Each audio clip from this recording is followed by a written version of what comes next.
See, and that's another big difference between Xenoblades 1 and 2, is that 1 has a consistent art style throughout the entire thing. Every character looks about like they were drawn by the same person, because they were.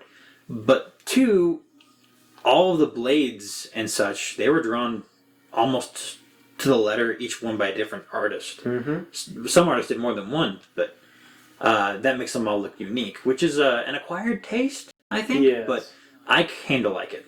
But there's a few of the blades that I don't like their art design, but that's like 1 or 2. Yeah, a couple of them are kind of lame, but yeah. But each of them are eye-catching. You can't forget which ones they are if you look at them. I mean, just look at Zenobia. She's so much different. Rad. Oh yeah. And she's got the anime fangs and all, and she's basically a shonen protagonist. She reminds me of Goku. She really does. Yeah. Always looking for the next big fight. I did her Blade Quest, and I was just like, you would fit right in a Dragon Ball movie. She would. Oh, man, I just like how, again, going back to like explaining what the Monado is, like they explain that it actually has layers of glass. Yeah, that hole isn't a hollow hole. It's glass. There's glass in there.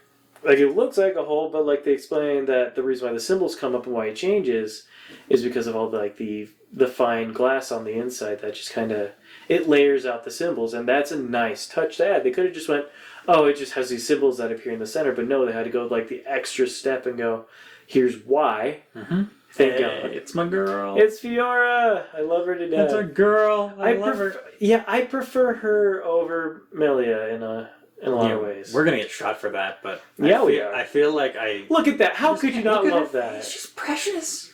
She's the best. That's why I hate the coming scenes. But I love her. I love her so much. It's sad. It's sad. It is sad. Oh, Dunban.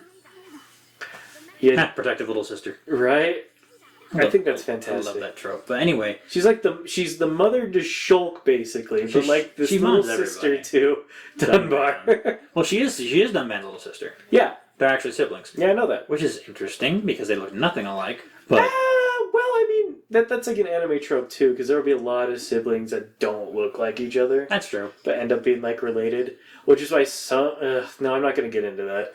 But yeah, let's not think about that. Let's not think about that too hard. Anyway, what we were saying about the Monado? Yes, the details into its design. Another thing I noticed when I was playing through this, I realized that they don't really know what the symbols on it mean. Because when we look at them, when the symbols show up on the Monado, they are Japanese symbols. Yes. Like, when it first shows up with a symbol in this game, it shows up with the symbol machine.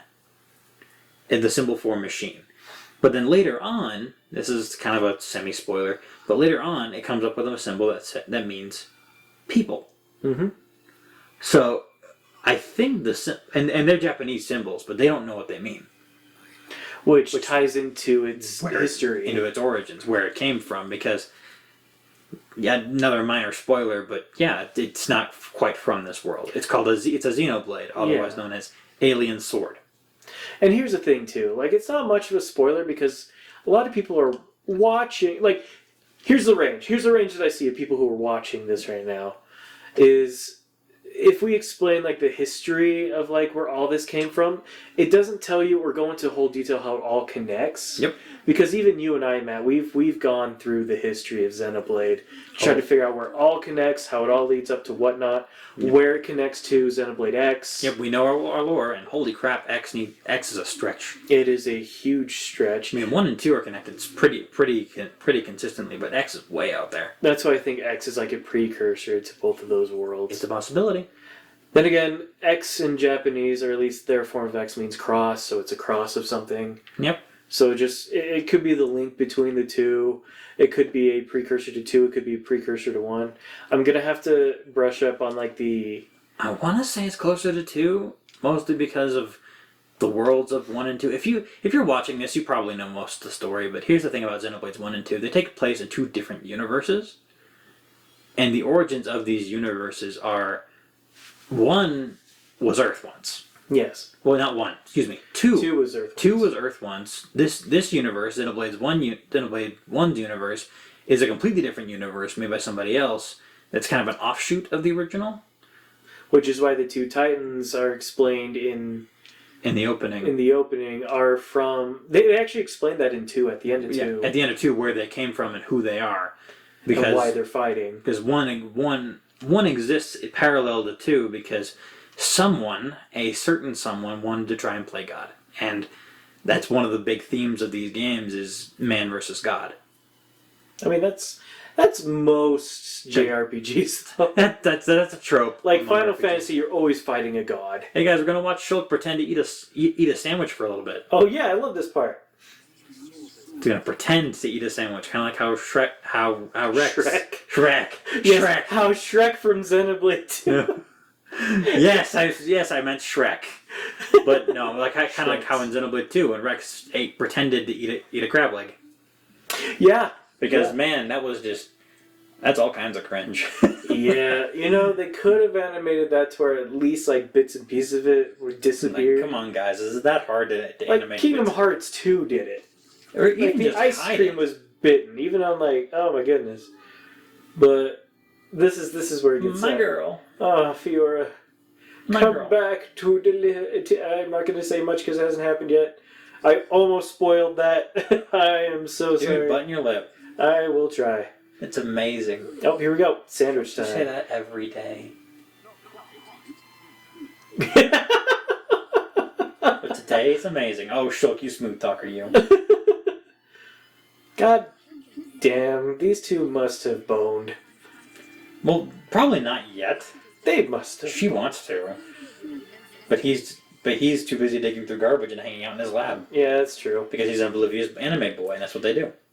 I feel for him, though, because, like, seriously, though, all he has to do is look to his left while she's looking at him, feel the connection that should have happened a long time ago. Like, Shulk, buddy, you're 18. Don't tell me you're not thinking about it.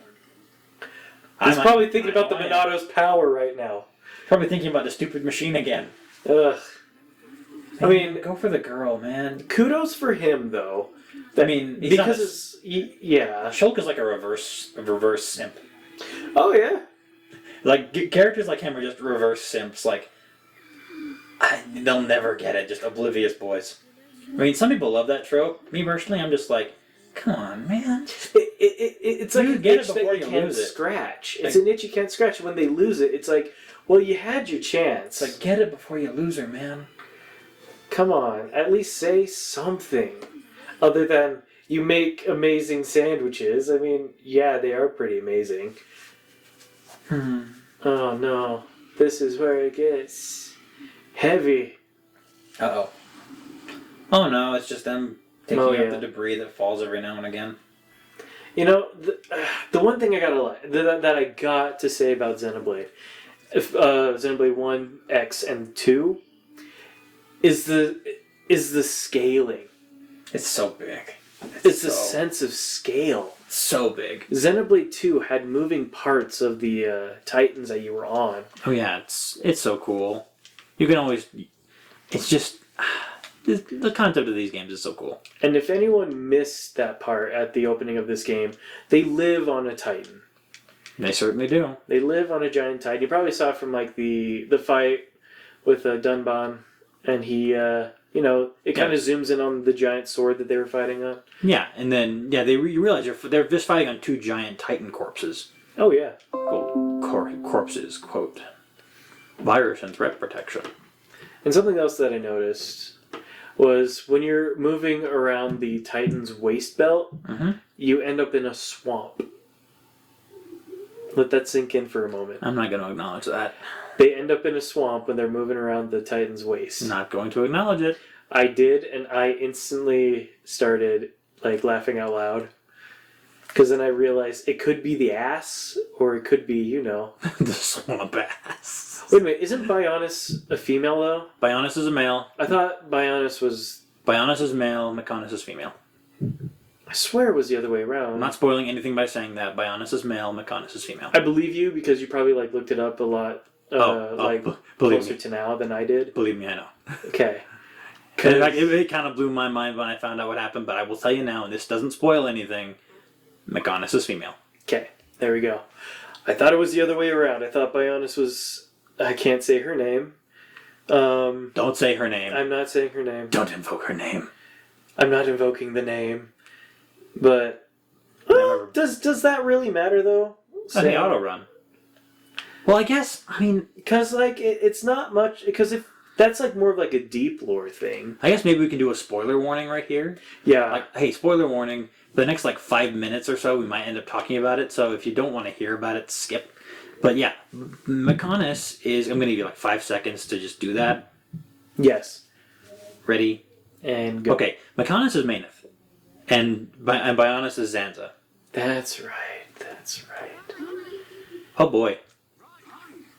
Oh, don't, Ryan. What? No. Ryan, dude. No, don't put it. What was his first thought? Like, he had to have, like, consciously thought to himself. Jeez, Ryan Weasley. I'm gonna walk down this long hallway, pick up the Monado, and see if I can wield it, even though I know Mr. Dunban is the only one that can wield it. And then he gives it a shot anyways. Then it bounces right off of Fiora. Because this sword is set so it can only deal with machines, not people.